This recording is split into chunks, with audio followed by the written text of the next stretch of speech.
As Florida A&M football enjoys its bye week, the team sits at 1-2, 0-1 SWAC after earning its first win of the season, 23-13 over Albany State in Saturday's home opener at Bragg Memorial Stadium. The last Saturday's victory before a crowd of 18,887 left a lot to be desired. It was a step in the right direction for the Rattlers. They suffered a 56-24 loss to North Carolina in Week 0 and a 59-3 loss against Jackson State in the Orange Blossom Classic in Week 1. With 8 regular season games remaining, FAMU coach Willie Simmons realizes it's more marathon than sprint. Just like a year ago, FAMU sits behind SWAC East leader Jackson State in mid-September. It's definitely a lot of ball to play with a guaranteed 8 games. We feel as if we take care of business, we'll ensure more, Simmons said. The goal for us right now is stacking enough good days together and put ourselves in the position to finish strong like we have the last few years to again have a chance to play postseason. FAMU's bye week provides the team with a well-needed decompressing period after an unsettling start to the season. A day ahead of the UNC game, 26 players were deemed NCAA ineligible or uncertified, including standouts linebacker Isaiah Land, cornerback B.J. Baller, and right tackle Cameron Coven. All 3 were cleared 2 days ahead of the Orange Blossom Classic as the inactive player count is down to 8. The fight to play, FAMU football players retain high-profile attorney to help them regain their eligibility. This led to a post-practice meeting between the two parties. Later that week, the Rattlers suffered their worst loss to an HBCU in program history against Jackson State.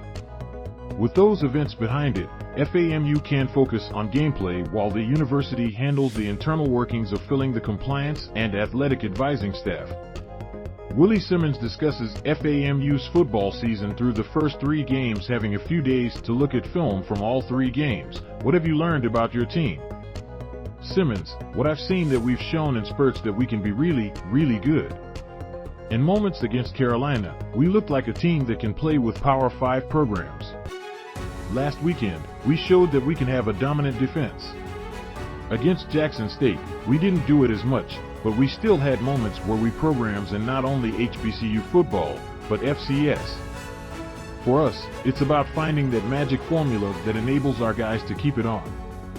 We have a lot of objectives that we're trying to reach, but the main focus is finding that magic potion that gets these guys to lock in for 4 quarters, play with the passion, intensity, the excitement, and attention to detail that's needed to be a championship caliber football team. Always improving, Rattler Sports Network continues to explore sponsorship, broadcast opportunities for FAMU. I think any team would rather go into a bye week off a win. Responding from the Jackson State game to edge out a victory against Albany State, would you say that it's perfect timing for this bye week? Simmons, I think this bye week is coming at a good time. We got some guys banged up that we need to get back healthy. Fundamentally, there's still a lot left to be desired. For us, it's about getting back to the basics of alignment assignment, technique football. We have to get our communication better and find the guys that give us the best chance to go out and be successful in all 3 phases. We're still working on our lineup up front on the offensive line. And we're still working through some things on the defensive secondary. We're trying to find the healthy balance of starting 5s and then having a core group of backups to get the quality reps that we need is something that we're really emphasizing this week. We have the same level of talent, if not more than previous years. We just have to put it all together. FAMU football predictions, 3 reasons to worry, 3 reasons to hope in 2022 season. After 3 games, you are in a familiar spot from last year. How can your team put it together and make another run at a postseason bid? Simmons, for us, it's taking the same mindset of having that quote-unquote playoff mentality. There's still an outside shot to the SWAC championship, but obviously takes Jackson State losing twice. There's a lot of football left for them to play as well. It's about positioning ourselves that if that happens, we're right in the driver's seat and don't fall asleep at the wheel and drop one. We want to make sure that we're not in that situation this year where the stars align, but we're not taking care of our business.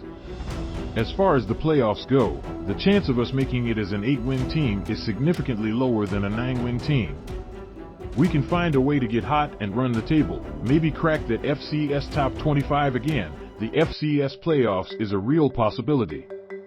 It has begun, listing the top 5 storylines surrounding FAMU football's 2022 season. How will the Rattlers deal with a tough upcoming schedule?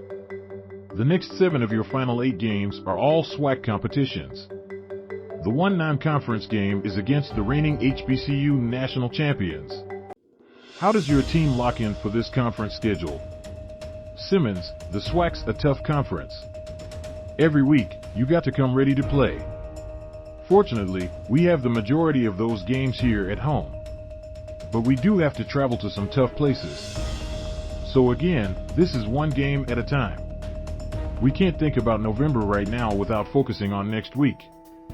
We got a tough Alabama A&M team coming in. They're well coached and have revenge on their minds after having us down 18 last year before we were able to come back and win the game. Anytime a team has that, they're dangerous. We have to be ready for their best and prepare to give them ours. And we feel like our best is good enough to win the come next weekend. 5 fun and intriguing FAMU football players to watch in 2022 season. You haven't lost a game there since your first season at FAMU. The next 2 games are at Bragg, so tell me how much that will help you all in this run that you say the team is trying to make. Simmons, you got to win at home. You also have to find ways to win on the road as well. We haven't won outside of Bragg. And we haven't lost at Bragg. We can't keep that trend because we want to win them all.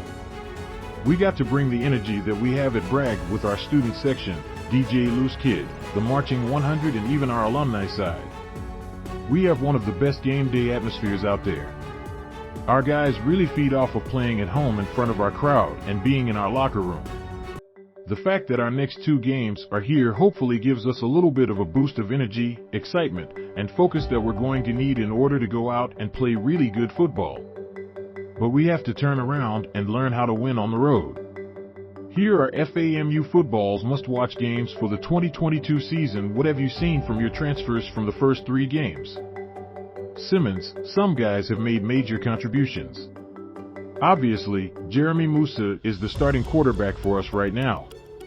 Jalen Goss is up front of the offensive line, and A.J. Davis had the first touchdown of the season against the University of North Carolina. Isaiah Major is playing high-level football at linebacker. It's about continuing to grow those guys and show them what our standard is in football, the classroom, and out in the community to embody and embrace everything it means to be a Rattler. We're really pleased with the progress of most of transfers that we brought in. New faces, FAMU efficiently maneuvers the transfer portal, listing the top 10 additions during training camp, and even in practice, your team has gotten a lot of NFL interest. Of course, one of your guys, Marquise Bell, just played his first NFL game with the Dallas Cowboys. How does that attribute to what your team is getting now with NFL scouts coming in on almost a daily basis? Simmons, it's a testament to the hard work that these guys are putting in. Marquise Bell was a highly touted young man coming out of high school. Physically, he's always had those gifts, but he worked hard on his craft. Isaiah Land is a self-made pro prospect. He came out of high school with really no scholarship offers. FAMU was the only school that extended a scholarship offer to him. He came in undersized at less than 180 pounds. All he's done is turn himself into one of the most dominant defensive players in recent memory at the FCS level, and a guy that every NFL scout is asking questions about. Facts are better than words. The fact that we have the top-rated HBCU pro prospect on our roster in Isaiah Land, and we feel good that we'll have at least 2 guys on NFL rosters next year, and possibly more. Hopefully Isaiah Land, or one of the other guys, can become a high draft pick this year. You want high school prospective student athletes, junior college and 4-year transfers to feel that they can accomplish all of their goals, including the NFL if they choose to come here. America's team, former FAMU star safety Marquise Bell makes Dallas Cowboys roster. With what has gone on in the football season, have you seen your team grow closer to each other stemming from that Friday morning before the UNC game up until right now? Simmons, yeah, one of the tough things that I've seen is trying to check on these guys and make sure that they're mentally in a great headspace. They've been through a lot over the last 2 weeks and even before that, you know? But they're a resilient group of guys. All summer, they have been bonding, going out to eat, bowling, playing video games, lifting weights, going to the movies, you name it. They've done everything in their power to get closer. Their faith and commitment to family have been tested by all the different adversities that they're facing. It's going to be a test to see whether we're as close as we say we are and believe in each other the way we say we do. If not, the enemy's going to devour us. We know the enemy is never going to sleep. He's still going to be there trying to kill, steal, and destroy, as the word eloquently says. But we're here to fight and keep persevering to keep doing what FAMU has done for 135 years at this point. Much needed home game, FAMU football boosting morale for home opener against Albany State. Gerald Thomas III covers FAMU athletics for the Tallahassee Democrat. This article originally appeared on Tallahassee Democrat. FAMU football Q&A. Willie Simmons reflects on season during bye week.